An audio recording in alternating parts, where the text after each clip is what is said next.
We are currently live. Wow, we already got comments. We've got let's send old Mac out to pasture this Saturday. Dang, 31A Rob. Evan Lucy with can we get Ovies to do the Wendy's ad read to kick things off? Have you had Wendy's nugs dipped in sauce? No. You know what I miss though? I was today years old when I figured out these umbrellas are actually functional. They are functional umbrellas. You know what I miss hearing first thing on the podcast when I air check it real quick just to make sure everything's running right? Yeah. Drinking and driving. I miss Cam, man. I miss Cam. All right, you want to go ahead and do this thing live? Let's go. Let's go ahead and do this thing live.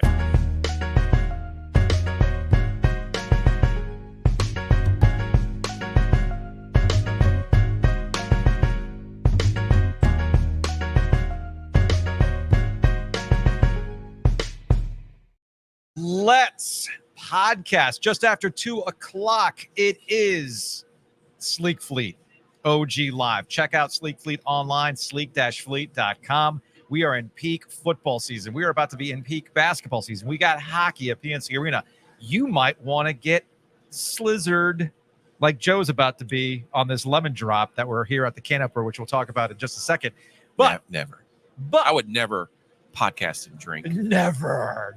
So, what are you if you want to go to a sporting event and not really care about how you're going to get home, Sleek Fleet can help you out. So, again, check them out online at sleek-fleet.com. Yes, we are not inside Eford Studios today, but we always thank Empire Properties, and we always thank our friends at Copiers Plus for being our presenting sponsor. But we are at the can opener in Durham, Joe. This came about. The can opener is named after the bridge here in Durham. Right there. That apparently, when you walk into the can opener, which is permanent food trucks with a bar and everything, and some ice cream and all that kind of fun stuff, they actually have some of the lids from the trucks that have gone through the bridge, including this one right here. I see it now. And apparently, when we got here too late to miss. Apparently, a truck tried to go on this bridge in Durham and didn't make it. Why do they always try it? They'll never learn. You know, if there's one consistency here in the Triangle, it ain't football. Nope. It's not NC State. It's not North Carolina. Duke's off to a 4-0 start. That's great. We'll talk about that in a second. But you know what always comes through? You know what always wins? You know what's undefeated? The 9th Street Bridge and the Peace Street Bridge. The 9th Street. What if they matched up? Yeah, what Chapel Hill's slacking? Why don't they have their own bridge? Right? So anyway, that is where we're at today. They've got permanent food trucks here at the can opener. We're going to talk to Ernest from Chicken Q, who put this thing together. And you got the Chicken Q behind us, and you got the Bulgogi, which is always money as well. And you got alcohol to go along with it, so you can't complain. Yeah, they do have coffee. Well, they have a breakfast food truck too. What else? Queen Express. What else could one want? Wins by either state or Wins Carolina? Would be good. Wins would be very good, actually. Yeah. Wins for Mac Brown would be good if he wants to kind of like make sure the season doesn't get completely off the rails. 13 in a row. Wins for state. You know, this weekend against NIU. Mm-hmm. You know, I saw the feature in the NNO about NIU and Northern Illinois and Dave Doeren's first job and how he got here. You don't want it to be the team that makes your season miserable. Now, do you? That's how Dick Sheridan got to NC State when he was at Furman. He beat NC State, and they were like, we got to hire this guy. Yeah. So it's an interesting weekend in college football. Actually, that's where we can start because we got plenty of things to get into today, including Walker Mehl from WFNZ on what has been a delirious week in Charlotte after one win from Andy Dalton, plus a conversation you had with James Henderson from Inside Pack Sports about what exactly is going on with the offense at NC State. And is this just another one of these feature, not a bugs when it comes to Dave Doeren and the talent that he's bringing to the offensive side of the ball? But we are in Durham. Duke is hosting North Carolina. And this gets used all the time, but I do feel it's appropriate for this weekend. Is it a must-win for North Carolina and Mac Brown Saturday at Wallace Wade? I think it's a must-win for both, right? If you're Manny Diaz in year one, you want to prove that you could put Mac out to pasture, as one of our listeners there wanted him to do. Seems aggressive, but I think it's a metaphor. And if you're Mac, obviously, you want to prove that you could do the one thing you've always done, which is beat Duke. Yeah. However, the vibes are not immaculate around Chapel Hill right now. The further we get away from it, the more I'm convinced that Mac Brown and North Carolina's PR handlers have handled this completely wrong. it makes me wonder what Mac actually said for real. I'm in more the locker room. I'm more inclined more than ever to believe the reporting from inside Carolina. We'll go back to Tuesday's show where we played the clip from Adam Smith from inside Carolina. And Mac didn't want to talk about what happened on Saturday. He wanted to focus on Duke, but Adam doubled down, as he should, saying, look, I got to ask this question. And as he phrased it, it was, hey, so everybody in that room, players and adults, as he put it, kind of understood that you had resigned or quit in that moment. And he said, no, that's not what happened. That's not what happened. Okay, fine. But what doesn't make any sense is it's one thing to not have the players available on Saturday after the game. Fine. Totally understand that. Wouldn't be the first time that people are not available after an embarrassing loss anywhere in sports. But on Monday, when you double down on not making the players available, it leads to the speculation that you didn't want players to contradict the story that Mac Brown was trying to tell you on Monday and control that message. And I feel like talking to Taylor Vipolis from inside Carolina, talking to some other folks around UNC, and former players for that matter, they're all under the same kind of thought. Nah, Mac screwed up here. And it's going to be really curious to see how the players bounce back, not just from an embarrassing loss to JMU, but also how they handle an uncertainty, or as inside Carolina put it, flux around the program and Mac Brown into a very important game against Duke on Saturday, which again, Duke, look, say what you want about their schedule. Confidence, man, it builds. Confidence is a good thing. 4-0 is 4-0. It's not as easy as you want to make it out to be sometimes, depending on your opponent. So Duke comes into this situation feeling pretty good about themselves, confident that they can find a way to win like they have been doing the last couple of weeks. Carolina comes into this with all sorts of questions, and I'm not really keen on it. Isn't this a perfect spot for Carolina though to play Duke? And not Pitt or Georgia Tech or Virginia or any of the other teams other than NC State that are remaining on their schedule? Like, isn't that what Carolina kind of needs after an embarrassing performance? To your point, the record that Mac Brown has against Duke is. But I'm going to get back to something that you've pointed out to me. What did you say to me on the other day about like Kevin Keats and like getting through to players? How do you connect with them? Yeah. These are the types of things that we care about, we think about. They probably don't care about 41-0 back in 1989. No, probably they don't. They we can all bring up the scoreboard and Steve Spurrier. Yes. All right, which is what you're referencing. Yes. We can all bring up the scoreboard and reference it. It's a good joke, and Duke fans will do that to their Carolina buddies. But do the players care? Like, I'll never forget, I think it was with Mark Gottfried maybe, where like Virginia Tech hadn't won in Raleigh in like 100 years or whatever it was. Mm-hmm. Was that the game? Was it a Mark Gottfried game? Yeah. And like Seth Greenberg was still the coach, and he was asked about like, was it a motivating factor that Virginia Tech hadn't won in Raleigh and since forever? And Seth's like, they don't think about these things. No. So I don't think the players are thinking about, hey, it's Duke. This is a good game to have because Mac has a pretty good mastery of Duke, right? Yes. So he cried last year when they beat Duke. He did. Yeah. He did. He absolutely did. So we'll get back to that a little bit later on. We've got plenty of folks that have opinions on this. So by all means, chat in the YouTube chat, and we'll get to it a little bit later on in Hey Joe. As we mentioned, we are at the can opener. And joining us right now on the Heister Automotive Group hotline is Ernest, who opened up this place. He runs the Chicken Q food truck as well. Ernest, what's going on, man? All right, guys. Thanks for putting up with us and letting us do a show while we're Thanks out here. for being here. Yeah, thanks for having us out here, man. So, look, I love a food truck. I know the battle for food trucks in the Triangle has been an interesting story. I'm in Raleigh. It was much easier to do in Durham than it was in Raleigh for the longest time. Right? Much. We're going back 10, 15 years. But the problem, I guess not a problem with food trucks, but the issue for food trucks is a place that people can go to consistently. Yeah. A place that other food trucks that you can count on showing up consistently. And I guess this is how this all kind of came together with the can opener, 8 weeks ago, a couple months ago? It's been a little more than a couple of months. Yes. Okay. Yes, sir. Mm-hmm. So first off, why here? Was it just like an open space? Could you make it work? Was it the bridge that was inspiring you? Like, what? I love the location's great. So what brought you here?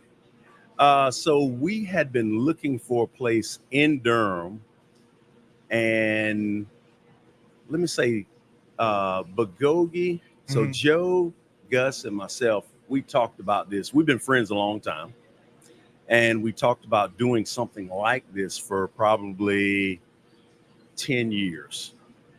And just the timing wasn't right. You know what I mean? The timing would never work out. But then when our realtor came to us with the space right next to the can opener bridge, it was like a no-brainer. Yeah. We all looked at each other, and it was like the can opener. Okay. It just fit.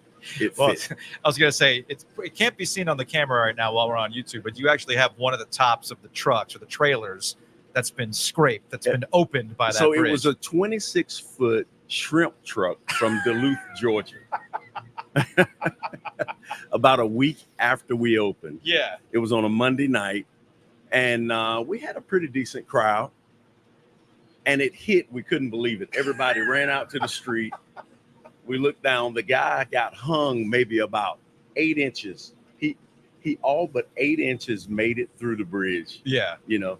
And so me and Gus rode that. We walked down there, and we asked the guy if he knew how tall his truck was. Mhm. And he said it was maybe about 12.5 or 12.6. He thought the bridge is 12.4. He said he thought maybe he was an inch or so higher than the bridge. Do the math. I mean, Do you think an inch? No. You think an inch would get you caught? so did you just like run out like a scavenger and grab the hood of the truck, or did you like be like, hey man, it would be really cool Well, if we we could... didn't want to do that. He was really hurt. He was on the phone talking to his boss and Okay. everything. Okay. And I'm pretty sure he got fired. You know? Oh man. And he Okay. probably won't drive again. He shouldn't. Okay. You know. But he's the not wrecker, alone. The wrecker, when they got him out of there and everything, the wrecker brought us. The shrapnel. Yeah. Love it. They Love it. brought it to us. I mean, we've got more parts from it, the rails with the lights and everything. But if you look at it, it doesn't look like it. Yeah. But that's 26 feet. That is. That's Wow. 20 woo, It looks like crunched up. artwork, doesn't it? It really It's does. Actually, Like honestly, you could probably sell that for a few $1,000s, and people would looks say like it's artwork. modern Tag it, art. spray paint it. Yeah. Yeah, So- I can see it at the Guggenheim for sure. So I wreck a shrimp truck into the 9th Street Bridge. I Yeah. lose my job. Chicken and Q. What's the fastball? What do I go get to make myself feel better from the truck?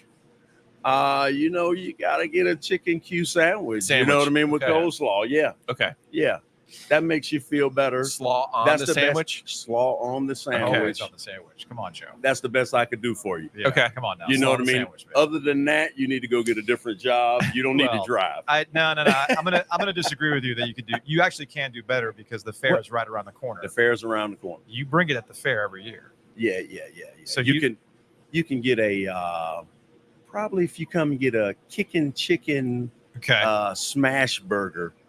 You know what I Whoa. mean? Ooh. Yeah. Or we got a new item coming, but I can't tell you It's until fine. the fair releases. It's fine. It's fine. When the fair releases, yeah, The point is, you always bring something new to the fair. always something new. And you've got Frozen banana pudding taco.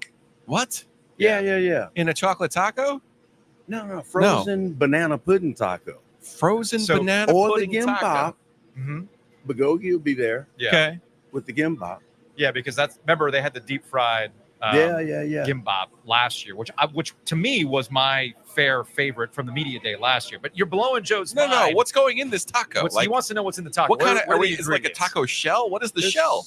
Yeah, it's a shell, but it's a frozen banana pudding. You got to try it. That's all I'm gonna tell you. Come try it. Okay. But it's not like a choco so- taco. It's not like a chocolate taco. We're making it. Okay. We're making it right there. Oh wow. Okay. Yeah, Okay. delicious. You had me. But at, we got a new one for you this year. You got to come and try. I can't tell you though until the fair announces it. Okay. so not but it's even going to be awesome. not even Ernest Harris Chicken and Q wants to break news on the OG. That's what I'm hearing. I would love to. But But there are rules. there's rules. Yeah, we want the fair's fair very- to announce it yeah, first. Yeah, The fair is very, very territorial about these Totally things. understandable. but it's going to be great. Okay, good. Let me ask you this though. Yeah. We're in North Carolina. We think of barbecue. We think of pork. How did you decide chicken was the avenue? Well, see, chicken is the original barbecue. Really? Yeah, most people. Cubans would disagree, but go on. Most people, I have a hard time convincing most people, but chicken is the original barbecue just Okay. because chicken was so readily accessible. Okay. And pork is just not original. Chicken is the original barbecue. Okay. So we're talking about. Don't get mad at me. Don't give me that look. I'm just trying to. No, the reason why I say This that. is just from me, though. This is from you. This is Yeah. just from me. No, but what's funny is you got chicken, you got pork, and it crosses cultures and ethnicities and everything else. And again, my parents are Cuban, and they would do lechon. That was a Now, thing. this is just from the Birdman. Now, this I is get me. that. I'm I get selling that. bird everywhere. You know, I I get sell that. chicken, ostrich, turkey, duck. I'll sell any kind of bird. So you listening to me? Okay. I don't okay. sell pork. Does ostrich taste like chicken? Ostrich does not taste like No. chicken. No, Ostrich is a red meat. They Yeah. roam. They graze just like cattle. have you ever had an ostrich burger? No. You should try So an we ostrich burger. sold ostrich at the fair Yeah. for years. You Yeah. have. Yeah. Okay. I was gonna say it's the big ostrich inflatable, right? Yeah. Or no? Yeah. Really? Yeah. Yeah. That's them. You're an icon, Ernest. Yeah. Shit, man. I didn't know. That's what I'm okay. dealing with over here. It's okay. He's had a lemon drop slushy. Yeah, it's lemonade. It is what it is. Delicious. It is what it is. Oh, you tasted the lemonade? Yeah. Yeah. So we sell. We sell gallons of lemonade. Okay, that's good Yeah. stuff. Yeah. So the can opener out here in Durham. Yeah. So in terms of the food trucks, for people to know, obviously Chicken Q is here, Bulgogi is here. We also got So Gussie's. the partnership is Gussie's Greek, Yeah. Chicken Q, Yeah. chopped chicken barbecue, and Bulgogi's Korean barbecue. Yep. And like I said, we came together and partnered and built out this space here where we have building inside.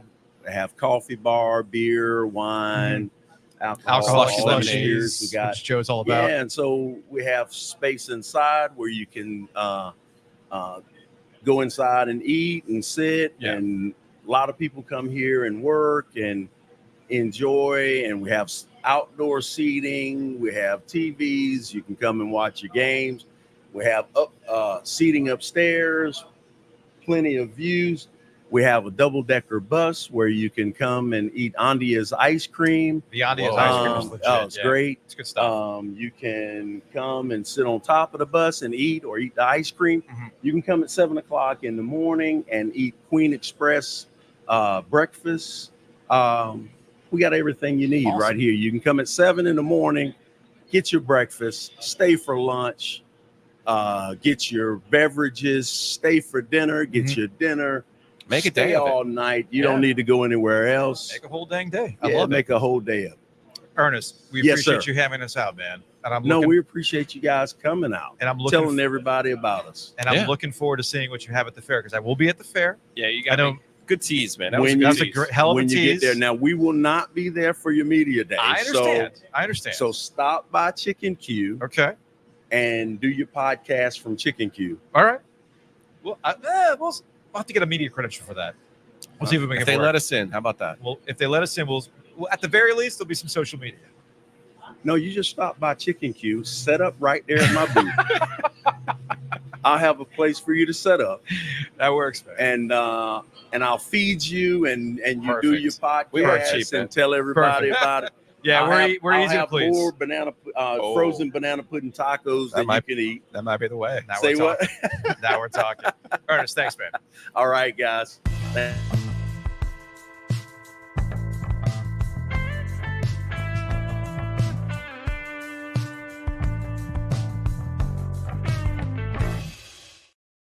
Big thanks to Mosquito Authority and Pest Authority for being a corporate champion from the jump. Check out bugsbite.com. There's some bugs out here. Mosquito Authority, though, as I've been told, takes care of the mosquitoes here. So there might be like a stink bug. Can't do anything about that. Stink bugs are stink bugs, but I'm not getting bitten up. That's key. And the same can be yours at your place. All you got to do is go to bugsbite.com so you can bundle and save. Also, big thanks to Breeze Through. We're not here doing this show live without the Adam Stevenson I don't want to say memorial because he's still with us. What do we want to call the Ethernet cable? Oh, Because the it's Ethernet our cable, lifeline. seriously, the Ethernet cable is an Adam Stevenson production, It's our lifeline. and we cannot do these live shows without the Breeze Through Ethernet cable that goes like 100 yards. Yeah. It's a serious Ethernet cable, man. It is. So we appreciate that. From Alex, can't stop thinking about the frozen banana pudding taco. Yeah, neither can I. I have a Joe, lot it of kind questions. of blew your mind, I have man. a lot of questions. Kind of blew your mind on that one. So big thanks to Breeze Through. Check them out, breezethrough.com. If you, like, for instance, NIU coming to town, Carter Finley Stadium, you don't have a tailgating spot, no worries. First come, first serve at Breeze Through. Plus, speaking of food trucks, they've got a food truck. Let's say you are tailgating. Well, you have no reason not to go to the Butcher's Market. Check them out online, thebutchersmarkets.com. You can get everything that you need for your tailgate, right down to the seasoning, the charcoal, even the smoke. It's all there. And, of course, most importantly, Joe, the meats. Or you don't have time, you get a sandwich. I was going to say, I'm headed to Greenville this weekend. I'm getting some burgers and dogs. It doesn't have to be fancy. No, it does not. No, it does not. So check them out online at thebutchersmarkets.com. Housekeeping. Some quick housekeeping notes. We got OG fans. Check us out online, ogtrianglemedia.com. For as little as $13 a month. You get newsletters. You get premium podcasts like OG on Business and Law of the Wolf, a full conversation with our friend James Henderson over at Inside Fact Sports. Plus, you get some cool camp updates about the Carolina Hurricanes from Tom Edwards. Lauren Brownlow getting emotional about the Panthers. And you basically saying not only are NC State and North Carolina the Spider-Man pointing meme, they want what the other has, Joe. It's true. Which is, I never really thought of it that way. It's true. But that's kind of where we're at. So go to ogtrianglemedia.com and you can sign up today. One other housekeeping note. We will be having another After Dark. The Drunk Owl will make an appearance on Saturday evening following the North Carolina Duke game. Although it's going to be a split show. You're going to be out in Greenville. Maybe we'll get a Greenville update while we're out there. Yep, big game. UTSA. And I believe the Big Dog's going to join us as well. I hope so. You got the Carolina and Duke. That's the big game. Yes. Both at 4 o'clock, though, so we'll figure it out. So check it out on YouTube. We will be here for an After Dark. The Drunken Owl will make an appearance, and we will make sure that we've got that Duke-Carolina game covered, along with anything that happens with NC State or anything else that's going on in the world of the ACC. So all you got to do is, as if I can channel my inner Chip Patterson, smash that subscribe button. Do it. Follow the podcast. Hit the likes. It's all there.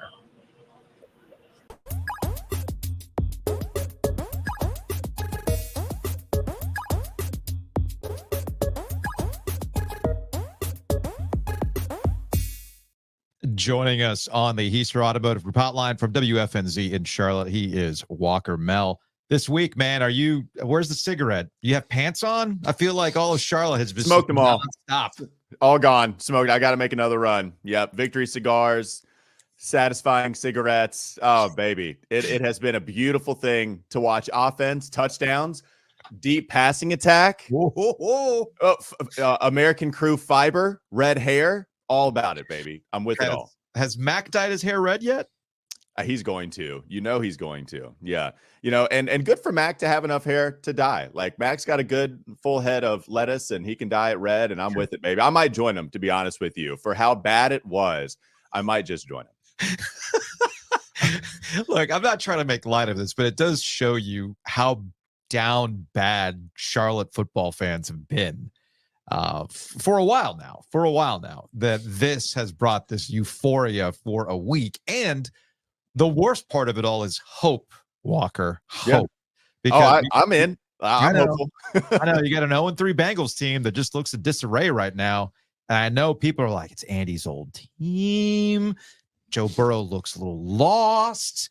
They got problems with Jamar Chase and contracts. This is our chance to get to 2-2. Anything's possible, Walker. I mean, that defense looked terrible against the Commanders. So if the Commanders can play the Bengals and not have to punt at all, I'm okay with the Panthers punting 2 or 3 times and that being it, and then just scoring on all of the other drives. Plus, what's funny about this, we have this Andy Dalton stat going into the Raiders game where he's 4-0. Doesn't matter what team he plays for. Bengals, Saints, 4-0, now 5-0. He is actually 2-1, I believe, against his former team. So now he has a winning record against the Bengals, and he has lost once, but he's won more. And we're in this weird world where the Panthers actually have a better record than the Bengals in week 4. It's a something good. Now they're showing us something good. They're not even telling us. They're delivering on the show, baby. I love it. It does feel like a setup for the letdown, though, doesn't it? Yeah. Nah. Knocking on wood. We're getting rid of all of that. Well, now there is a happy medium, right? Like there is a world where the Panthers can be competitive and just be a normal NFL team and not give up 30 points in the first half and be down by 27 before you blink, but still lose a football game. Like I think people kind of feel like this is some sort of fait accompli that they're going to win because the Bengals played like shit against the Commanders. Well, no, and this is for you. right. The crazy thing about all of this is that Andy Dalton played like a top 5 quarterback in the league in this game. That's what's wild about all of this, because we were asking for what you just talked about, Joe. Like we were asking for competent football. We were asking for a couple of touchdowns. Can we get past 20 points? Cool. Maybe we have a shot to win. But instead, Dalton dropped it in a bucket to Deontay Johnson in the end zone, a ridiculous pass. And I was looking like all of the nerds, all of the film junkies breaking down what Andy did on that pass to Adam Thielen. Like I think Hayden Winks of Underdog Fantasy, dude, you don't throw deep on too high. And Dalton said, bleep you guys, I'm going to drop it into Adam Thielen, just a freaking dime. The guy played like a top 5 quarterback. And in that time, he had the only 300-yard 3 passing touchdown performance in the league. He had the best performance from a quarterback in the first couple of weeks of football. It's nuts. That is what I do not expect anymore. But it is crazy to see that he played at that specific level with the squad around him. That, of course, I didn't expect. Of course, when you have Bryce Young and you gave up everything that you did to get him, there is a conversation of, okay, we saw what Andy Dalton's been able to do twice with essentially the same team. Okay. And we've seen what Bryce Young has been able to do with this squad after 18 games, right? And I don't expect them to go back to Bryce Young unless things get really bad with Andy Dalton or he gets hurt or whatever it is. But there's also a lot of speculation that the Carolina Panthers would trade him. At least there's interest from other teams in the league. I think the report was 4 other teams have kicked tires on it. Now, that could mean nothing. It's just like, hey, man, why don't you see what they want for him? And if it's something that they're willing to do, why not? And kick the tires on it. But there seems to be a little bit more smoke to this than your typical slow news week type of conversation about trading Bryce Young. I know what they're going to say publicly, but behind the scenes, I am curious if they are legitimately considering trading him if the price is right. Dave Canales says no when he goes up to the podium, that's not something they're considering right now. But the reports are flying in that teams have called the Panthers about these trades. So I have to imagine if the right trade is on the table, they might pull the trigger. The good news about all of this is Andy Dalton's performance against the Raiders. While, yes, I don't expect him to go for 3 bills and 3 touchdown passes, I do think if Andy Dalton plays well enough, this actually gives you a few avenues to explore. You have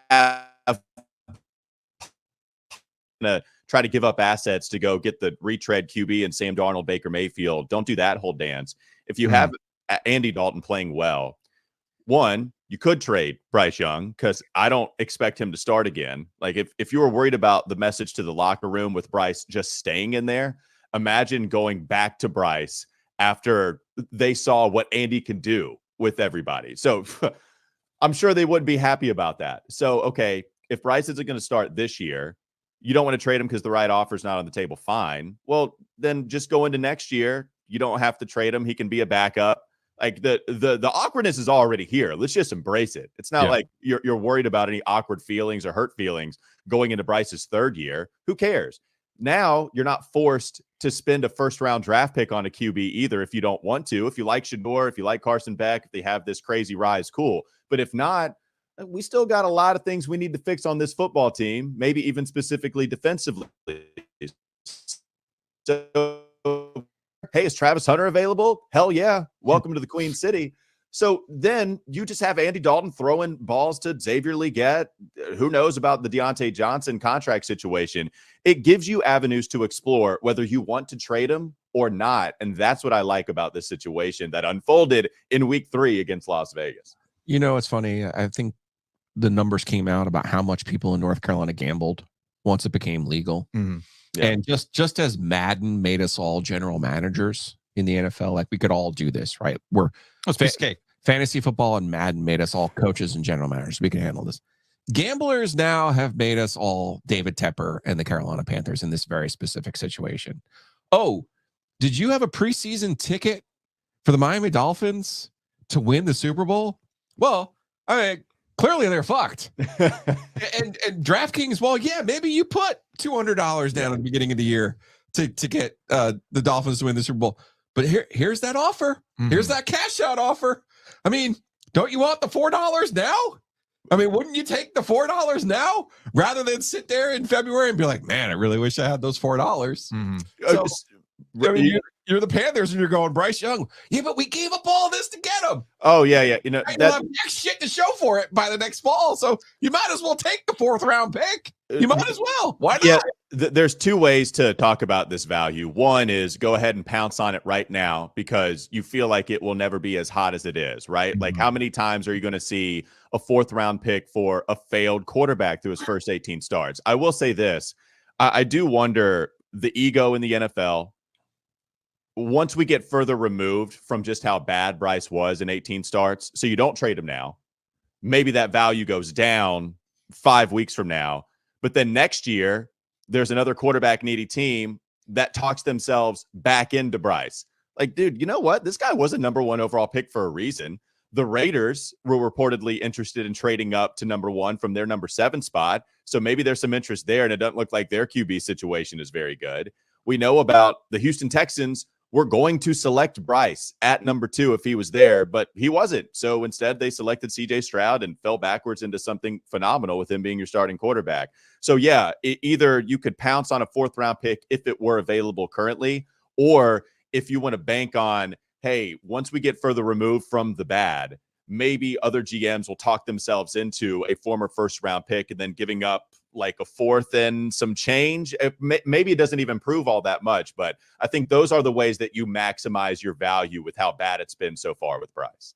Yeah, there's a game to play. To Joe's point, when do you want to cash out from this? And I do feel like the Miami Dolphins would make the most amount of sense. Yeah, because Mike McDaniel has the hubris to make it work. I mean, what do you call him? Diet Tua, right? So if you've got all the weapons and you just need a guy to operate it for you, well, then Tua would make sense. At least take a flyer on him to see if it can work out before that division gets a little out of hand. Because right now the Buffalo Bills look pretty damn legit to start the season.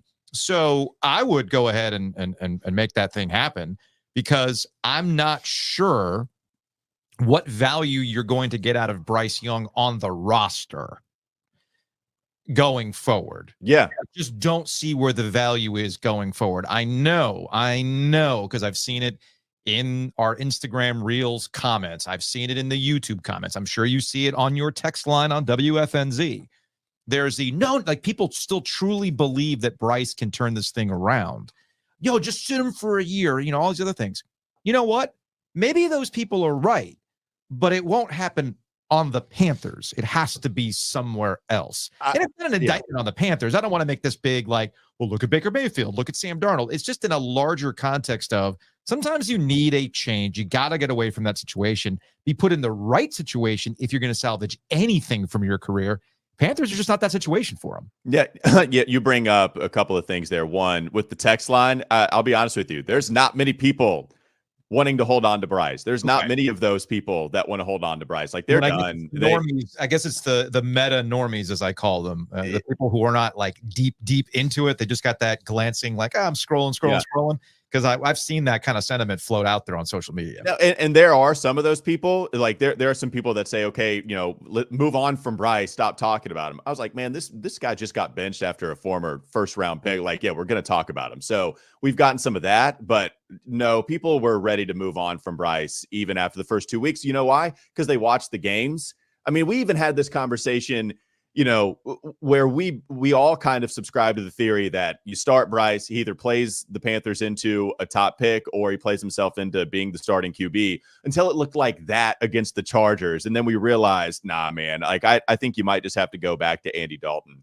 It's funny you bring up the Baker and Sam stuff too, where that's something that the text line has been very fiery about, as well as all of the national NFL pundits, blaming the Panthers, blaming David Tepper, pointing to specifically it working in Minnesota with Sam Darnold, pointing to specifically it working in Tampa Bay with Baker Mayfield. You know, we had an interesting segment yesterday, basically just singing a little sympathy for the devil. We were singing some sympathy for David Tepper yesterday. Shame on you, shame on me, right? Like, I have been pretty damn critical of David Tepper, deservedly so. There's been a lot of reasons for it. But Sam Darnold working out in Minnesota, maybe it just took time and a couple of different spots for Sam to work out. With Baker Mayfield, the problem was that Baker, it wasn't that Baker never worked out. It's that the dude was a roller coaster in Cleveland. Yeah. His rookie season was pretty damn good. Second year, not so good. Third year, playoffs. Fourth year, now we want a superstar. Let's go after Deshaun Watson because we thought he was that at the time. And then remember, the Panthers, they moved on from Baker after trading for him. So did the Rams. The Rams also moved on from Baker because they didn't want him. But of course, the Rams aren't going to get blamed for it. Why would you? Like, that doesn't make any sense. So I don't know how much of it was the Panthers' problem as to why it didn't work out with those guys here. The problem for the Panthers is the process in general, giving up assets to try to go save that quarterback. It's the process in general. It's not that they were the ones that failed Sam Darnold and Baker Mayfield, even though I'm sure they didn't help. You're forgetting Matt Corral in there too. You still, are you a Corral believer? You're not cashing out on Corral yet. Maybe on Bryce, but not Corral. Yeah. Well, no, they gave up assets to get Corral. No, they did. You're right. Yeah, they completely bungled all of this. But I didn't even realize this until I just looked it up, because we've been finding historical comparisons to Bryce Young, and one of them is Josh Rosen. And as we all know, Josh Rosen, the Cardinals decided to move on from him after a year. There's the Bible. After a year. I did not know this. Do you know who the Cardinals actually traded Josh Rosen to? I forget. It would take too long to try to guess. I didn't know. It was the Miami Dolphins. Oh, did they? Okay. They got a second round pick for Josh Rosen.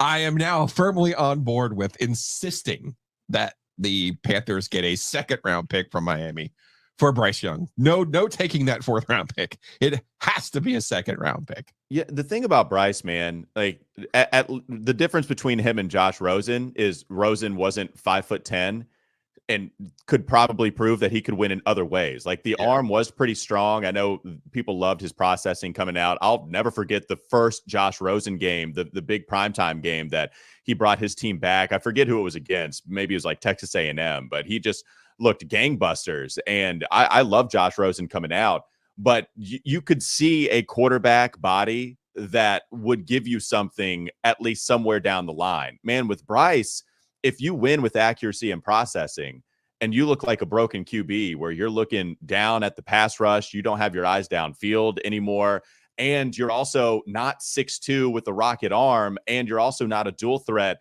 like, how much do you want this ball of clay to mold into something good? Like, maybe just the ball of clay can't really be formed into something that you feel particularly good about. If it was the outlier at that size because of his processing and accuracy, I was willing to take a chance on that at the time. But man, it didn't happen the first 18 games. It doesn't mean that he can't be a competent QB, but it also doesn't mean that I'm trying to give up assets to go get a guy that we're hoping can be an average starting quarterback. I'm not trying to do that. Walker Mehl, WFNZ out in Charlotte. We appreciate the time as always. You didn't have to tell us something good today. Tell me something good. I like the double thumbs up from David Tepper. It's not even the same skin tone too. I just needed to find like the right arms. Okay. We did remove the hat because all the people had that major league theory. So that image that you saw, if you're watching on YouTube, it's David Tepper with a variety of different Panthers things that I've pasted on to this Photoshop. So we thought, as Joe pointed out, the most appropriate thing to take off after the first win was the hat, since Tepper does love doing that. Yeah, he loves it, right? Just go to set up at Dilworth Neighborhood Grill and then joke and then take the hat right off of David Tepper, and we'll see how he likes it. So before you go, because I'm gonna play this clip. I know what you're gonna say. Yeah, I'm gonna play this clip because it's been making there. JJ Jansen was on a podcast called Not for Long or Not for Long League. I forgot the name of it off the top of my head, right? And Jansen essentially said, hey. In this particular case, David Tepper, I'm going to go ahead and say this for him. He was justified in tossing a drink at a fan because he was saying nasty stuff about our team, and he was sticking up for us in this case. And I just thought to myself, How long did it take to get this explanation? That's the thing that in all that time, it's now taken. When did that incident happen? Are we like 6 months removed from that? Oh, more than that. More than that? Yeah. This is the first time I'm hearing this. Not a single. JJ Jansen was just sitting on this for a podcast to tell. You know what, guys? Thanks for bringing it up. It's finally time I told the truth. You can hate David Tepper for other reasons, but not that this one. And plus that. Plus, it's one, like, you're the owner of an NFL franchise. You can't throw drinks at anybody. I know JJ said he's not saying that validates David Tepper throwing a drink on the fan, but he still is trying to create an excuse for him. So, no, just don't throw a drink at the fan. My other question is, even if this was the explanation that was dropped on you so much further after the fact, are we inclined to believe him? No. David Tepper. Are we inclined to believe anything happened the way that David Tepper or anybody in that press box suggested that it happened? Because is Scott Fitterer telling that to JJ Jansen, who is just sitting there with his drink staring blank face at the experience in front of him? Like, maybe that was the case. I will say former players absolutely love Tepper, every single one of them. Yeah. And maybe he is this player's owner to some degree. But I don't know if I'm inclined to believe him. Like, yeah, man, I was sticking up for you. Yeah, I wonder if it went down exactly the way that JJ suggested because of what he heard from Tepper and company. Maybe JJ is just really happy with the concerts that are coming to Charlotte, including this big one that's going to happen in 2025. I'm ready. Did they announce it yet? I haven't even seen the announcement. I haven't seen. I mean, we're recording this, so I haven't seen the announcement yet. I'll double check. But classic rock. Kyle Bailey said apparently it's going to be classic rock. We don't know who it's going to be, but there were some Taylor Swift guesses out there. No, Swift is never coming to Charlotte. The Beatles are coming back. It's going to be the classic rock is the one I think where like we're leaning towards that genre. It's gonna be Rolling Stones or something like that. Again? We were thinking Boss, like maybe Bruce Springsteen. Maybe. All right. Just maybe. We'll see. We'll see what happens. All right, man. We'll talk to you later. All right. Thanks again, guys.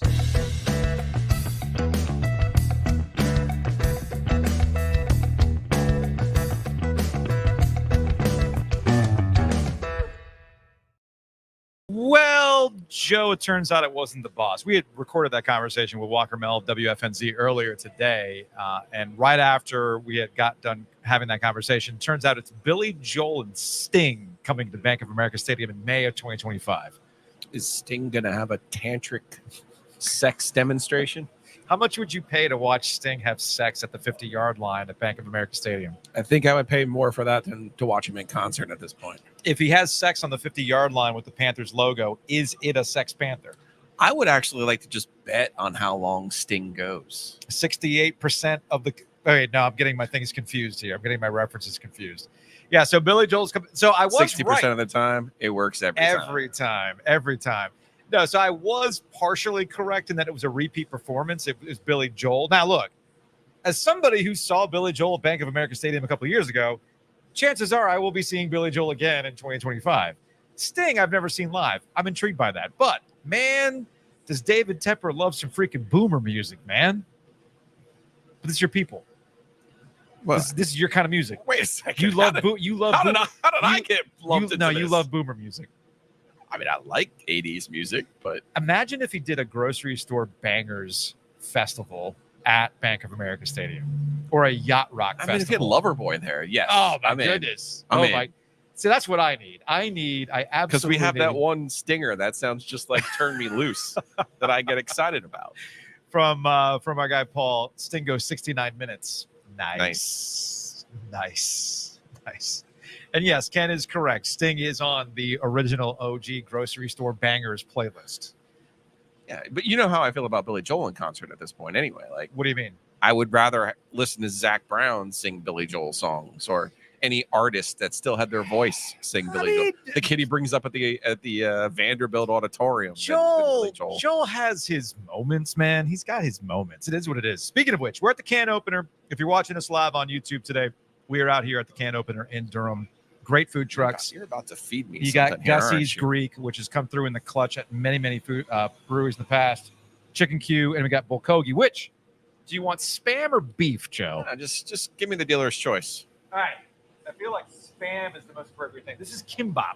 This is something, by the way, that you cannot get here, but you can get at the North Carolina Fair, North Carolina State Fair. This is Spam on a stick, rolled in rice, seaweed, and then deep fried. Now, they do have a sauce. Yeah, hit me with a sauce here. Here is the sauce. Please don't get it on the Roadcaster.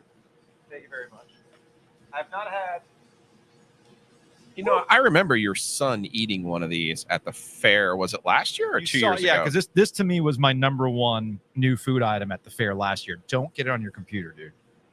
Whatever you do, do not get it on the computer.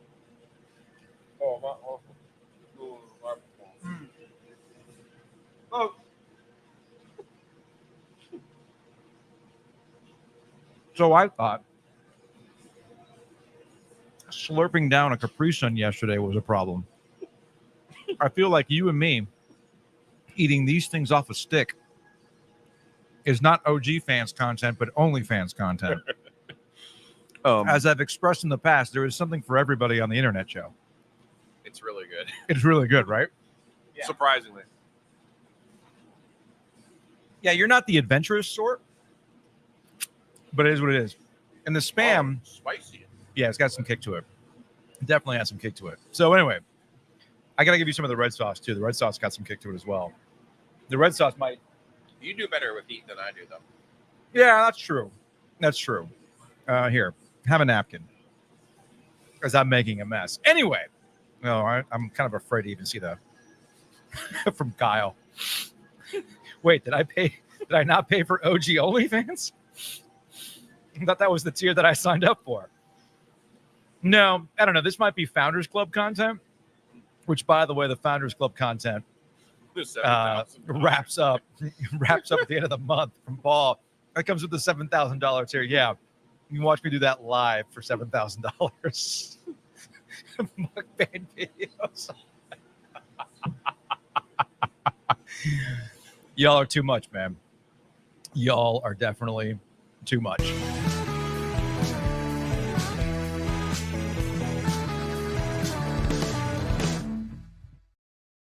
Big thanks to Homefield for being a corporate champion. Check them out online, homefieldapparel.com. Use that promo code OG24 to save 15% off your order. If you're watching on YouTube, you can see all the wonderful hoodies, but it goes beyond that. Incredible t-shirts. Maybe you don't want to have a branded logo on your hoodie or crew neck. No problem, because Homefield has a core collection. You can get their wonderful base material in just a blank hoodie, a blank crew neck. And I know it's kind of humid and gross with tropical storm and all this other stuff coming through. But I tell you what, you're going to need this pretty soon. So head on over to homefieldapparel.com. What are you laughing at? What did I miss in the comments? From Davis. Good thing is that the Panthers actually have their own first-round pick this year. Oh, wait, no, that's an old one. Let's see. Oh, from Kyle. Okay, that's what's coming in my Founders box. That's one way to put it. Anyway, head on over to homefieldapparel.com. Check them out. OG24 is that promo code, and you can save 15% off your order. We've talked a lot about tailgating. Maybe you can't make it out to the game this weekend, but you still want to have a spread at your house, having people over. Maybe it's just you and the fam, and you're watching football, and you don't feel like cooking. No worries. Head on over to longleafswine.com. You can order online. We'll have it ready for you to take on home. And, of course, Sunday, there's the brunch, Joe. Go get the breakfast burrito. It's amazing. It has brisket, and it has French fries and or potatoes in there. Yeah. There's some kind of spice in there, too. I think there's bacon. Yeah, bacon It's is like a mystery. I love now, it. Good mystery. If you go to Longleaf Swine, you can make a date out of it. You go to Longleaf Swine in downtown Raleigh, then head over to Two Roosters. They're off Peace Street, and you can have that's a full day, Joe. That's a Jimmy V sort of day. It's an OG day. It really is. It really is. Head on over to tworoosters.com to find out their rotating flavors. Sign up for the Secret Pint of the Month Club. When you go there, scan that QR code, and you'll get special access. And, of course, we cannot do this without our friends over at Two Roosters and all of our corporate champions.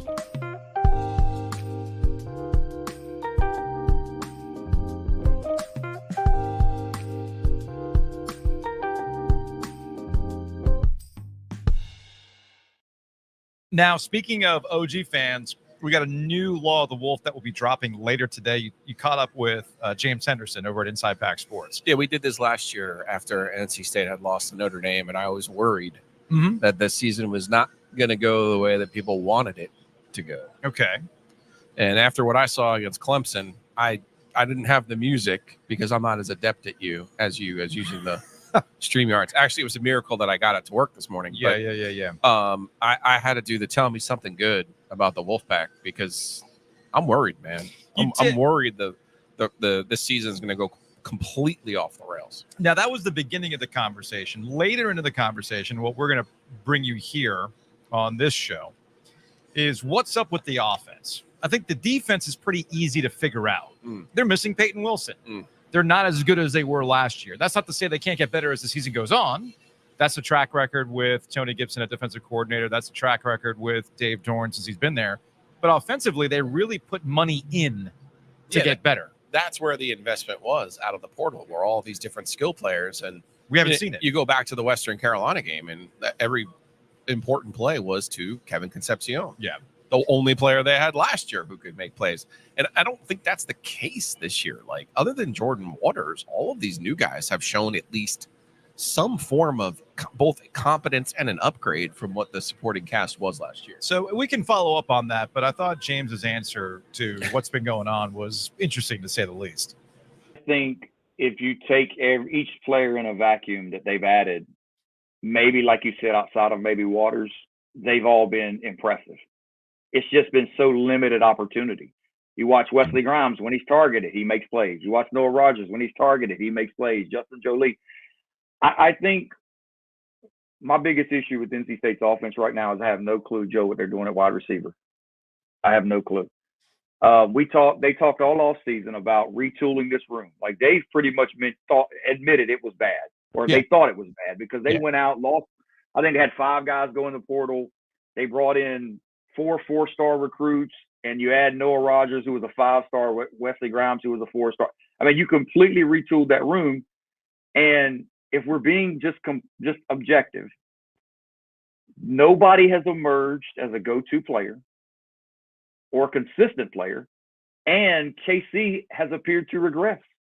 Like, can you explain to me how that's possible? You take away Western Carolina, go look at his numbers. I think I had it in my write-up I did this week. His last 3 games after Western Carolina, he's had 21 touches for, I want to say, 119 yards. Joe, that's a running back line, not a wide receiver. Yeah. I mean, you want your running back to get 20 for 120. You don't want your wide receiver. And so their insistence to continue to target him at a high volume around the line of scrimmage, teams are keying on it. All this stuff around the line of scrimmage is that's not open anymore. You have to adjust and use his gravity and get these other players involved.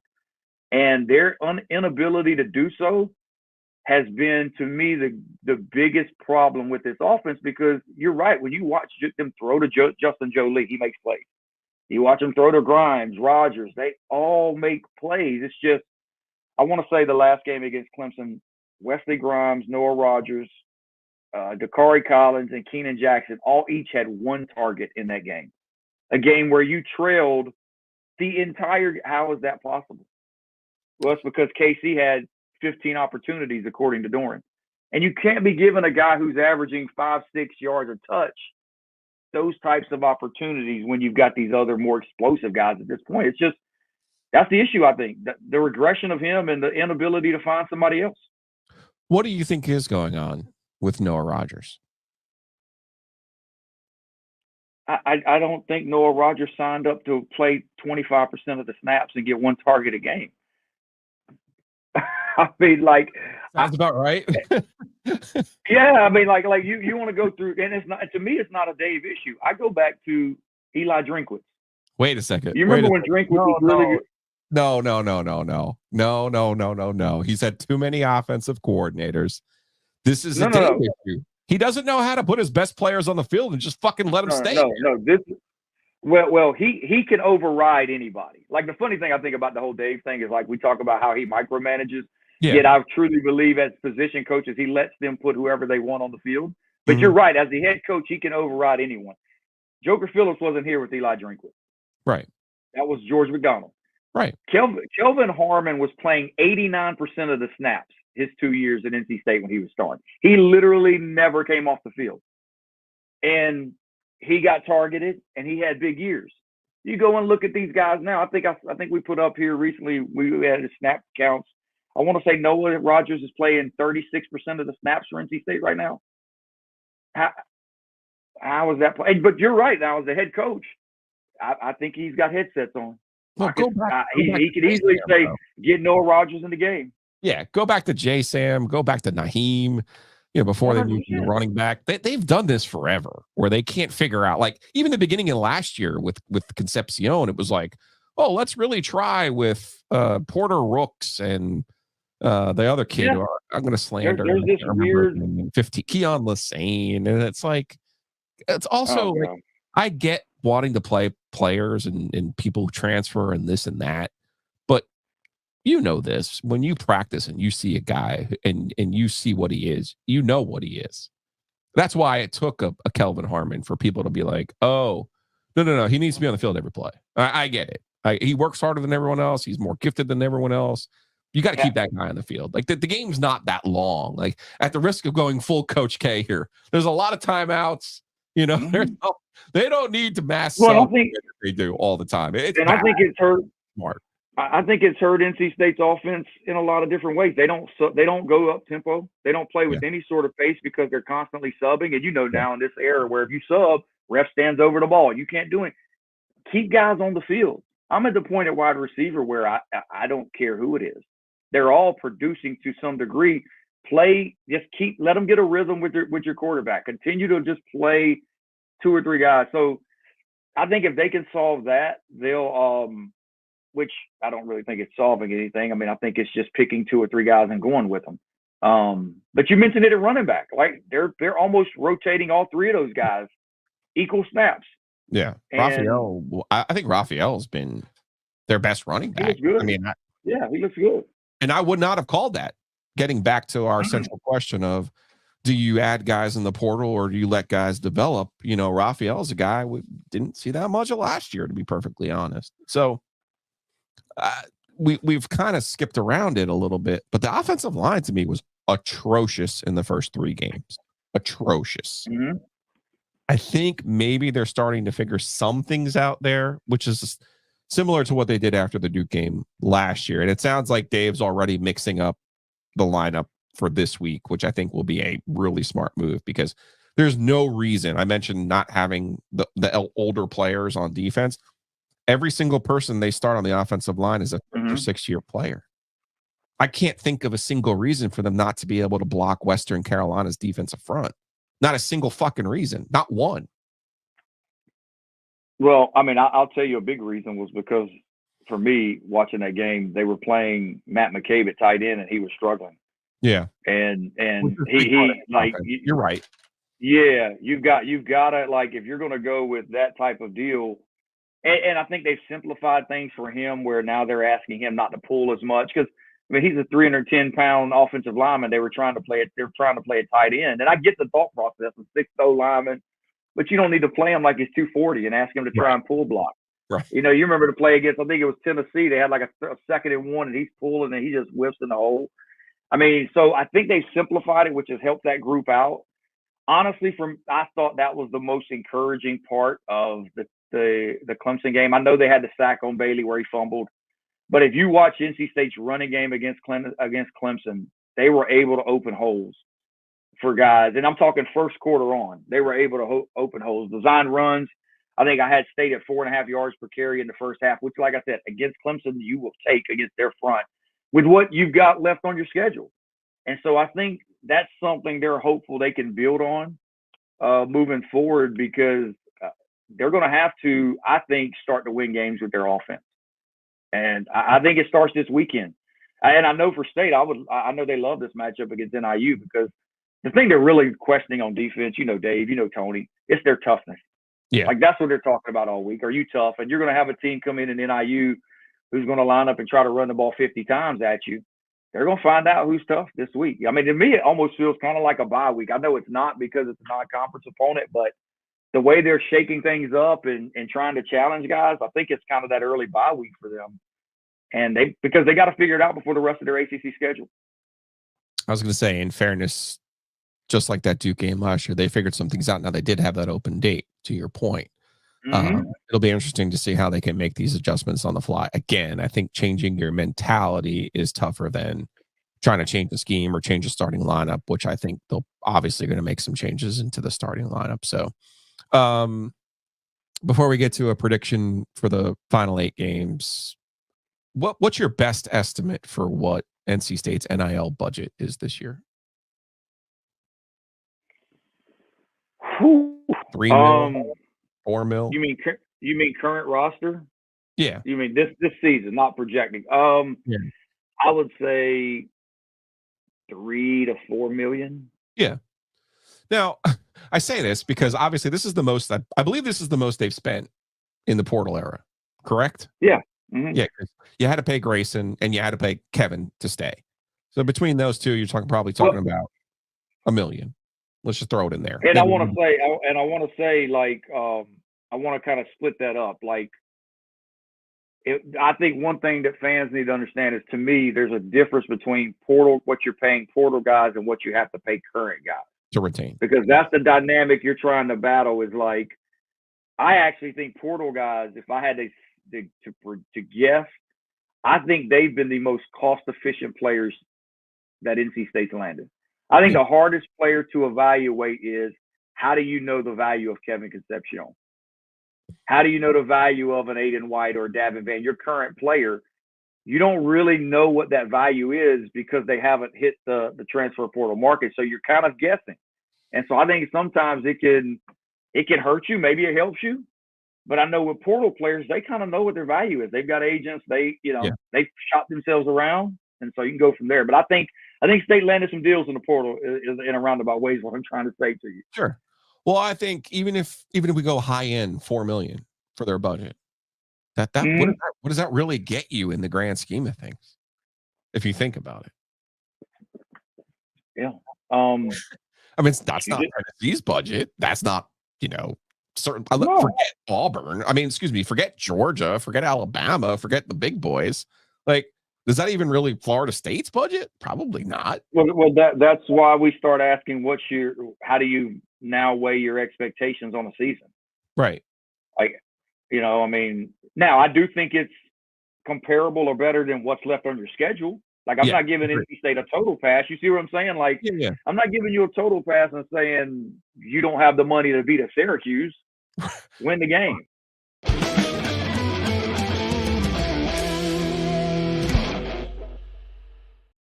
You manipulated that clip just for your purpose. I did not manipulate the clip with James Henderson of Inside Pack Sports, and you can listen to the full conversation with James on Law of the Wolf, all part of OG265.com. I just ended it right when he said it because his ultimate point is correct.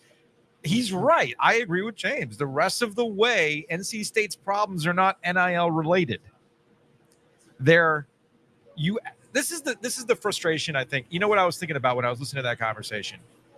This is where I feel like Dave Doeren, if you were still working the beat, would look at you, deadpan, no emotion. Oh, you got your little yellow pad with J-Sam, with Jalen Samuels. Chart that. Why don't you go chart that, right? Put that in your chart. And that was always the question, and a legitimate question that we had all throughout the summer when we talked about NC State. Can they win with their offense? Mm-hmm. Will they be dynamic offensively? Because that's where you spent your money. And right now, the answer to that is no, they're not dynamic offensively. CJ Bailey might give them that opportunity. But again, that comes back to the coaching staff to let them cook, for lack of a better term. So maybe, I agree with James, they're not looking at this necessarily as a bye week, but as a way to be like, all right, let's see if we can kind of change what we are. But that's tough to Dave, man. It's a feature, not a bug. They want to win a particular way, but now they've found they can't win that way. Will they switch it up? Now, Dave's adapted. Dave's found ways to win. Well, this is now the next challenge for Dave Doeren going forward. Yeah, I mean, their defense is bad. I don't really know any way around that. Yeah. So you can't sit here and go, I'm going to win a game 16-15. Mm-hmm. You have to sit here and go, the second part of that is on offense. You got to stop rotating so many guys in and out at the receiver position. It doesn't make it. This is an annual complaint that you can have about the way that they go about business. For sure. Keon Lassane and Porter Rooks last year. Anthony Smith, who's at ECU this year. Like, it was obvious to everyone that Yeah. Kevin Concepcion was your only good player last year. Yeah. Well, they figured it out. Yeah. So we'll see what they can do this year. But I thought James, by saying, Noah Rogers, who was at Ohio State, couldn't play there, you can understand it when it's Marvin Harrison. Right. You're loaded. You can understand You're it when loaded there's there. like 3 first-round picks in front of you. You're supposed to be able to cook here. You don't come to NC State and be No. like, No. let me just see if I can get a couple reps No. here and there. No. That's all good. Not the case. Not the case. Light just turned. Lose today. Team is cooked. But what Joe say? Sports gold wide open. I feel like the sports phone is going to get some work this weekend when we go OG after dark Saturday evening following the Duke North Carolina game. But one of the prevailing conversations we've had this week on the podcast is, what do NC State fans want? Got a couple interesting calls. Hey, Joe and Joe. Love the podcast. I was just thinking about something after watching an episode from today. I can't remember the last time that State won a football game that we weren't supposed to. And I think that might have something to do with why he's kind of losing the fans a little bit, because he's definitely raised the floor a lot. And not counting the 2 Clemson games at home, the best that I can remember is the last one that we won we weren't supposed to was probably against Louisville and Lamar in 2017. And I think it's just hard when you've raised the floor so much, but we haven't had a key signature win. It kind of just makes people question whether we're going to get to that next level or not. But appreciate you guys and what you do. Love the podcast. Bye. In fairness to Dave, the last game they won that they weren't supposed to just so happens to be the one that he has mastered, and that's Carolina. Beating Carolina? The game at Carolina in 22 with Ben Finley. I mean, that was a good Carolina team that won the Coastal Division participation ribbon that year. So, like we talked with Vipolis yesterday, he's like, yeah, Mac, you shouldn't be losing to a quarterback we've never heard about. Right. What do you mean you don't know the legend of Ben Finley? He's the brother. The larger point stands there. Yes. And I pointed this out in Dave Doeren 2.0. He's 19-4 against unranked ACC teams. Yeah. I mean, he largely takes care of business when he is supposed to. But, the consistency there for Dave between being 8-9, winning 8 and 9 games and maybe 10 or 11 is he can't pull off even a Mississippi State in 21, Joe. Yeah. That one sticks out. That wasn't a good Mississippi State team. No, that one certainly sticks out. You go to Kentucky in the pandemic year.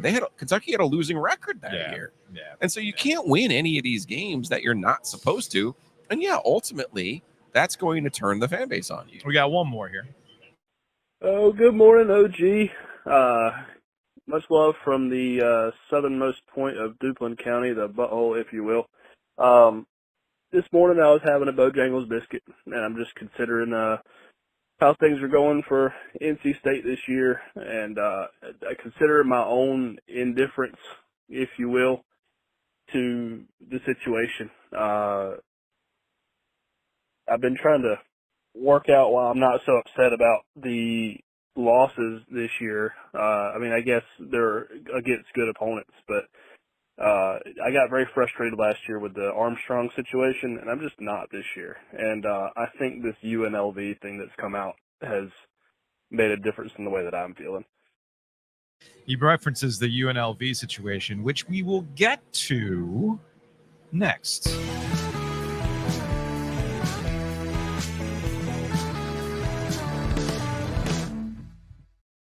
Big thanks to Whitaker and Hamer for being a corporate champion. You can check them out online at wh.lawyer.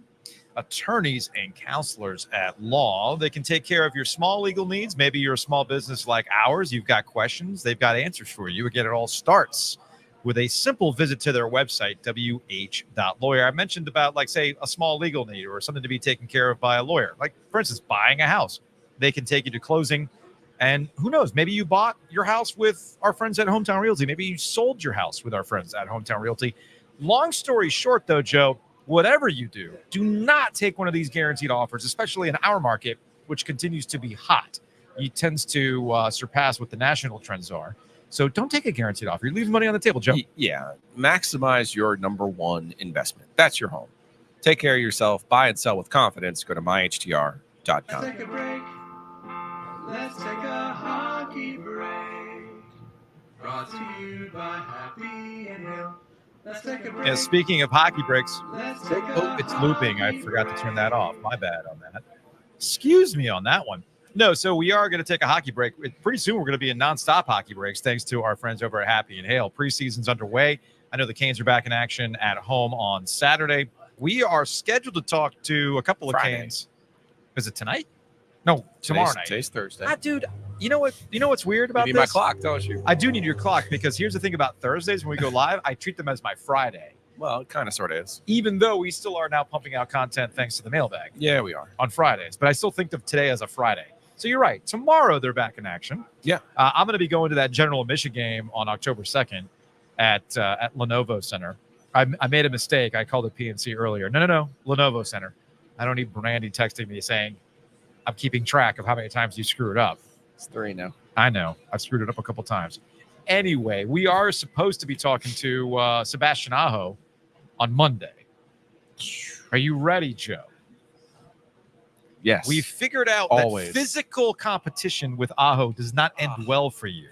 Come on. So we've decided to go Tetris. Hand-eye coordination only. In fairness to me, I had the Mulkey game won. I mean, in fairness to me. But you gagged it. I did not. He made an gagged it. unbelievable play. It's the first time I ever played, too.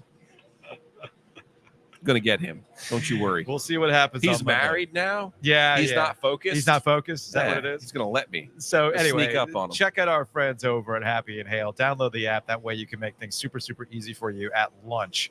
Download the app, order your food. It'll be ready for you when it's time to go. That's all thanks to our friends over at Happy and Hale.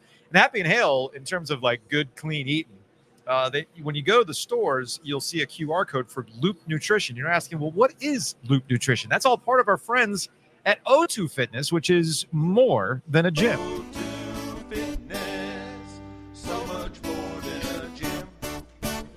So much more than a gym. Yes, I might work the ARC trainer. Yes, my 13-year-old is getting his gains so he can adapt to bantam in travel hockey. But Joe, it's also about things like renewed physiotherapy, dry needling, which I learned about this week. We have been educated on dry needling. Yes, we have. I feel like I've already accomplished what we set out to do with O2 Fitness. Educate everyone out there. What's best for you? Right. And sometimes you just have to have a conversation about it. Yeah. But sometimes you need the app, and sometimes you got to just do your exercises and take care of yourself. So head on over to o2fitnessclubs.com.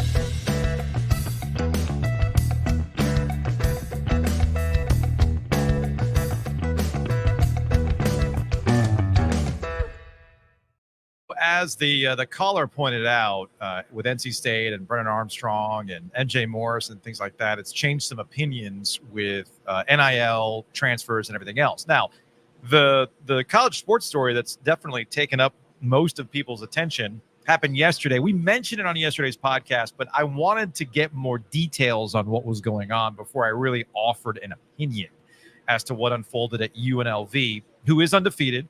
Joe, I know you've mentioned this when it comes to ECU or App State or any other Group of 5 team.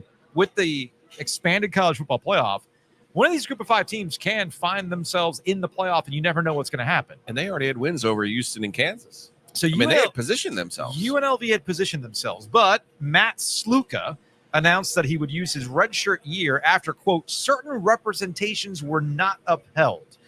This is from the Washington Post. Sluka's agent, Marcus Cromartie of Equity Sports, told ESPN on Wednesday that Sluka had been verbally promised a minimum of $100,000 by an assistant coach to join the Rebels. Then none of that money was paid. Cromartie also told ESPN that since Sluka enrolled there, there has been no effort by UNLV's donor-funded NIL collective to formalize a contract at that amount. ESPN reported that the only money Sluka had received was $3,000 for relocation expenses. No contract was signed, according to two people familiar with the situation. Again, according to the Washington Post, though Sluka's camp told multiple outlets that the collective eventually offered a $3,000 per month stipend for the season, far below the number it says was dangled by the assistant coach.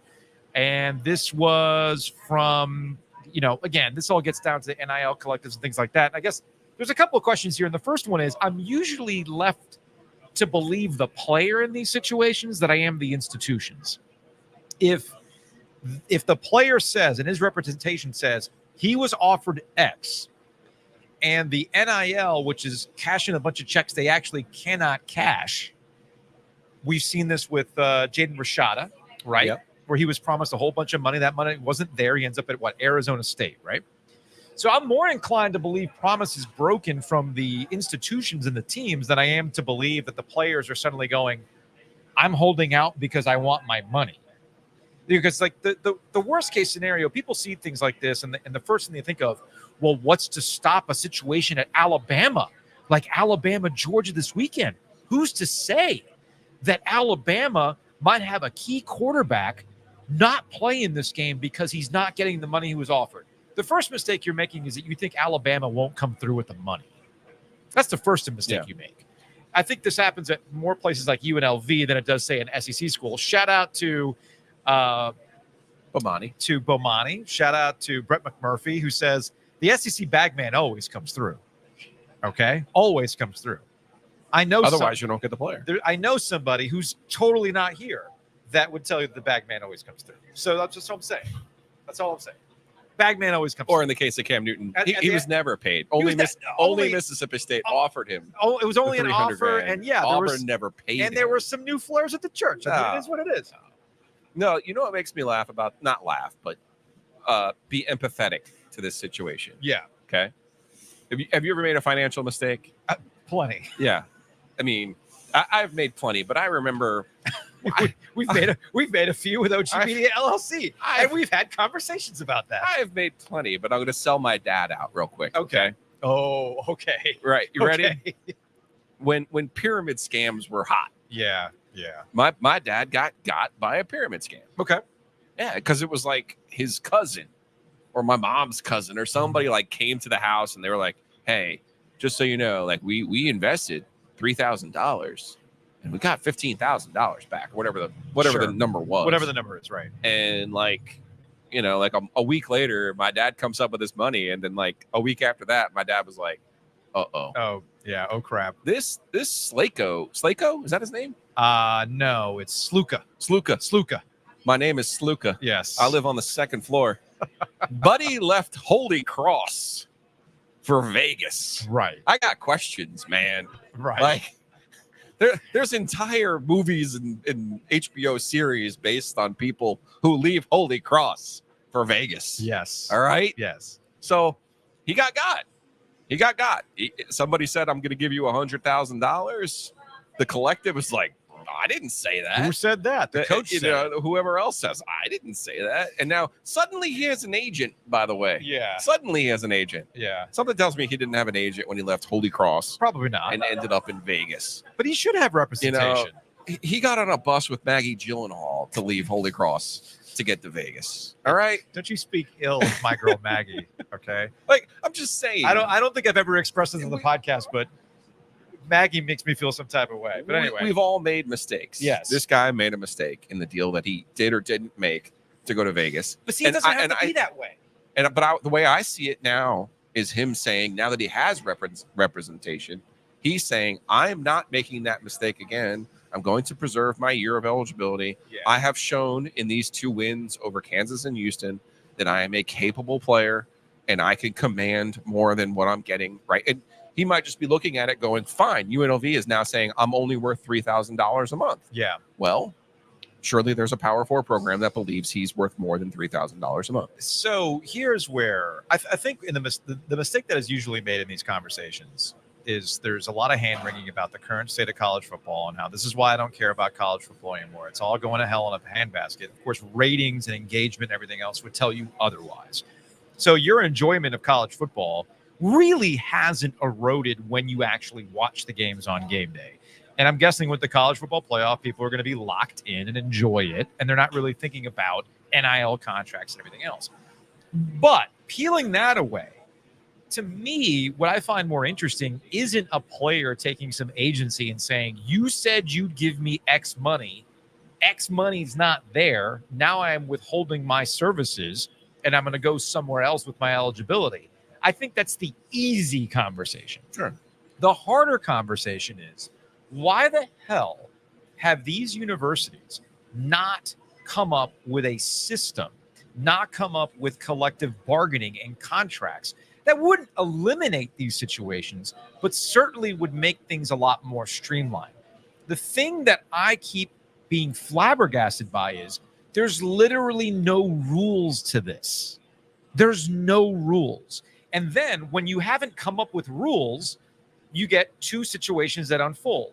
You get the coaches who bitch and whine about how this is all the Wild West and we don't know what to do about it.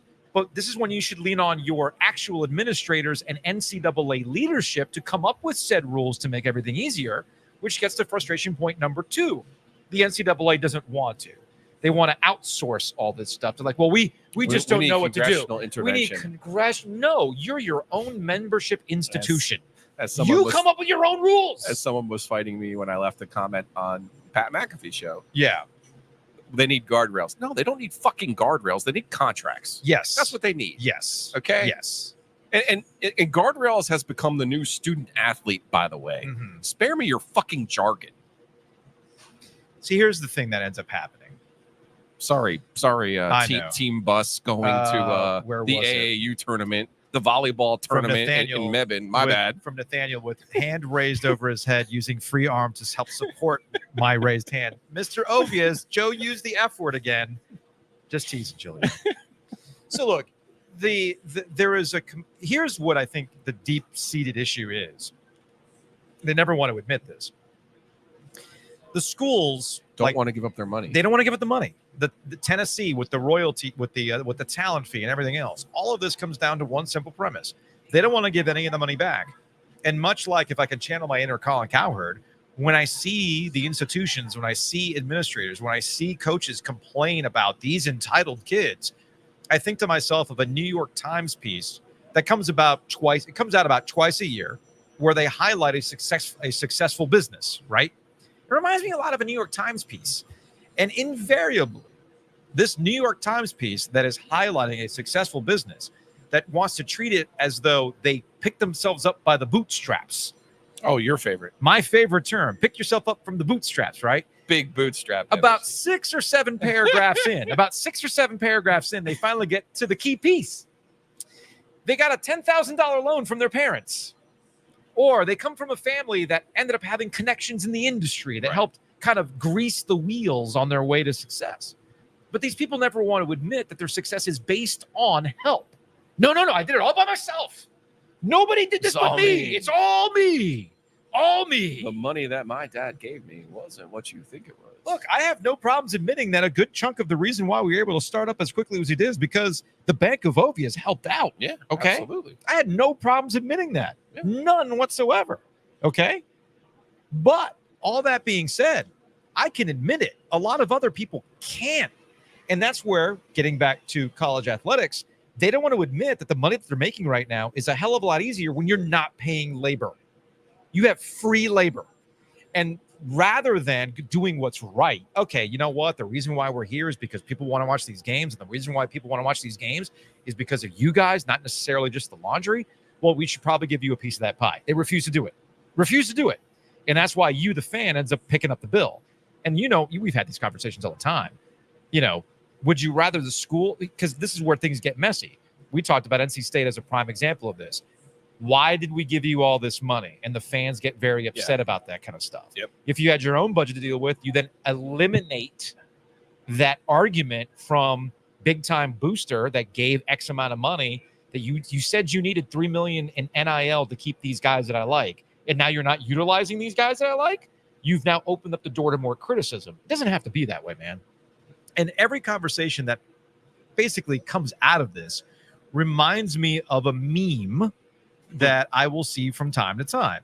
And I do think that this one's appropriate. It's the "you participate in a society" meme. I saw you interact with some lawyer who said, yes, based on sports legal Twitter, if these guys just had a contract, you'd never have holdouts.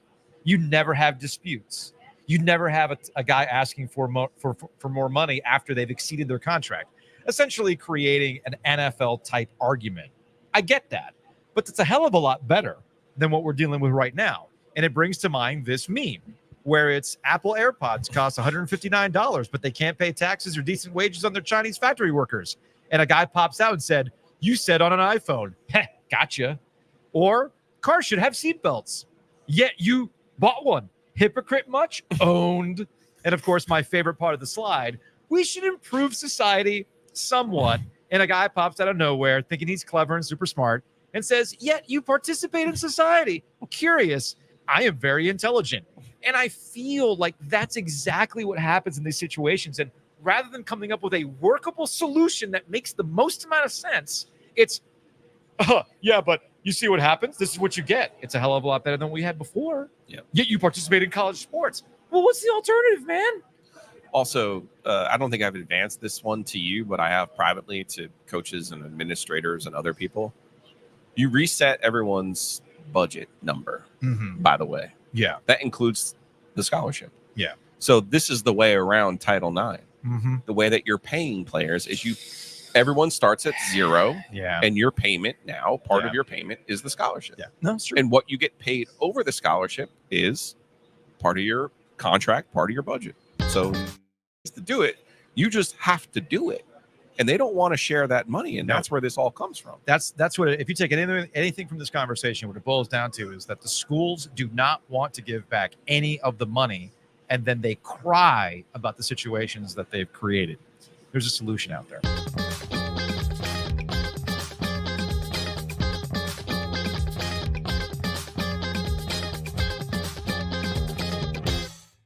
So yeah, we're out here at the can opener in Durham, which is by Matt, the very Matt could make a living over here, man. by the very famous bridge in Durham that will open up some trucks. I feel like there's a day we should come out here and just take odds. What do you think, Joe? Yeah, absolutely. We should just take odds on this. Isn't that what insurance is? I mean, it's kind of what it is, right? This is where Matt Davis's State Farm comes into play. Check him out online at insuregarner.com, 919-779-8277. You can call him directly. Big thanks to our friends at Roback. You can use that promo code OG20 to save 20% off your order. Head on over to RHOBACK.com, Roback.com. Incredibly comfortable polos, incredibly comfortable hoodies, pants, and more shorts, by the way, too. Those are always clutch. And of course, our friends at Nature's Relief. Check them out online at naturesreliefhempstore.com. You might be stressed out by some of the football you're going to watch this weekend. Maybe you're stressed out. You could still be stressed out from last weekend. You could do that too. Well, there's one way to help yourself out. It's all thanks to our friends at Nature's Relief. So check them out online at naturesreliefhempstore.com.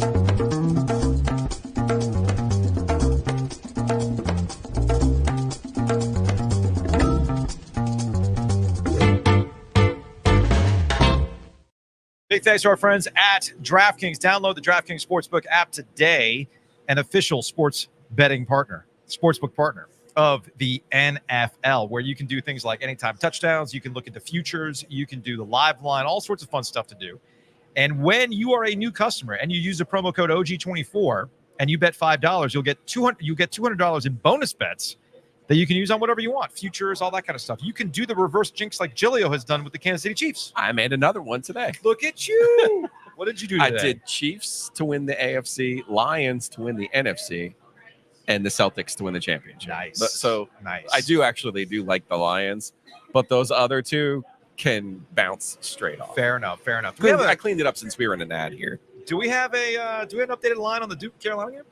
It is Duke minus 2.5. Okay. It's essentially a pick 'em. I still like Carolina. I have a hammer play. I did a OG Gambling Syndicate today. I'm 3-1 on the year in my hammer plays. And what is that? My hammer play today, this Saturday, is Georgia. I feel like that needs that needs some sort of sound effect. Hammer play. I have the power. I have the hammer play. Let's do it. The last two times we've seen Georgia either lose or be tested. Yeah. Right.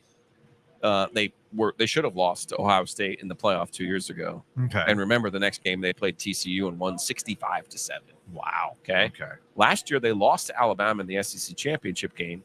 Their next game was a bowl game, and yes, it was the carcass of Florida State.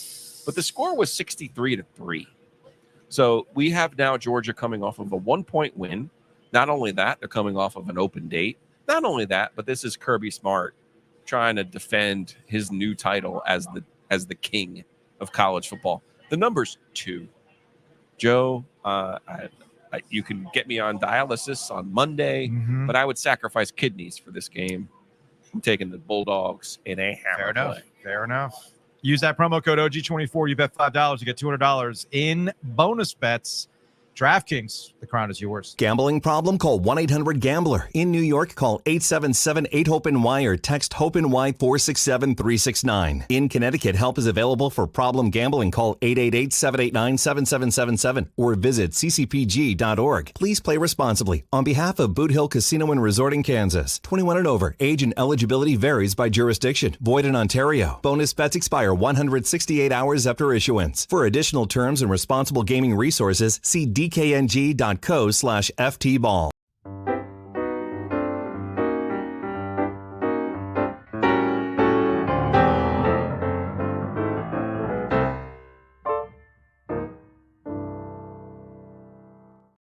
Are you breaking stuff?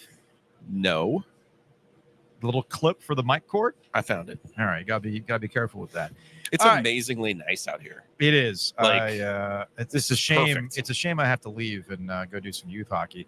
I ended up getting several people sending this to me, so I figured this would be an appropriate place to do it. Okay. John Rothstein, who I have met in person, but I don't believe is a real person, might have been an android. I guess he was hanging out at Wake Forest this week, and he broke down. No, he's on a tour because he was at State. Yeah. Then he was at Duke. Then he was at Carolina. Then he was at Wake. So he's got this quote unquote Rothstein reaction to his visit to Wake Forest. I want you to listen closely to his pronunciation of Appalachian State. John Rothstein with this Rothstein reaction after watching Wake Forest practice in Winston-Salem. The Demon Deacons look like they have the requisites to be the third best team in the ACC this season behind North Carolina and Duke. Everybody knows about All-American guard Hunter Salas. Everybody knows about the rim protection of Efton Reed. But Steve Forbes really added size and physicality to the power forward spot with Iowa State transfer Omaha Blue and Appalachian State transfer Trayvon. Whoa. I'm sorry. Where? Appalachian? I'm sorry. What is where? Appalachian? I've never heard that pronunciation before. Guys, look, I know, Joe, you've struggled this with, and you learned this. I have. Just say App State. It's not that hard. Just say App State, man. Appalachian. Appalachian. What the hell is Appalachian? That was almost like AI. Right? Like the AI song was getting your name wrong and I was getting mad. I'm telling you, man. Yeah. I'm telling you. As Paul points out, Big Rothstein's eyes are a little unsettling. You're right, because again, I don't think he's a real person. I really don't think he's a real person. I'll date myself here. I got Big Max headroom and energy from that clip. Anyway, we've gone way over. We've gone way over today. There's some other things we can address next week. I want to give a shout out to our friends David Teal and Mike Barber of the Richmond Times-Dispatch, who were let go this week unceremoniously, which is what happens in this business, unfortunately. I have thoughts on that we can probably save for next week when we got a little bit more time to cook with everything else. But big thanks to the Can Opener for having us out. Great time. Come out in Durham, post up. Get some DraftKings odds on how many trucks are going to get taken out by the bridge on a given day. I feel like we have to come back and just do that one day in the summer. Seriously, we just hang out here and we take live action. I want one of those. You want that for the studio? I can see that for the studio. Anyway, that's going to wrap it up for today's show. Thanks to everybody who's hanging out in the chat. Thanks to everybody who has smashed that subscribe button, has followed us on their social media apps, and, of course, on their favorite podcast platform apps. We appreciate you. And again, we will be back on Saturday. See you Saturday from the G, baby. Saturday, he's going to be in G Vegas. I'll be back in Raleigh fighting through the Bluegrass Festival traffic. And the big dog is going to hang out with us post Duke, Carolina. We will see you then.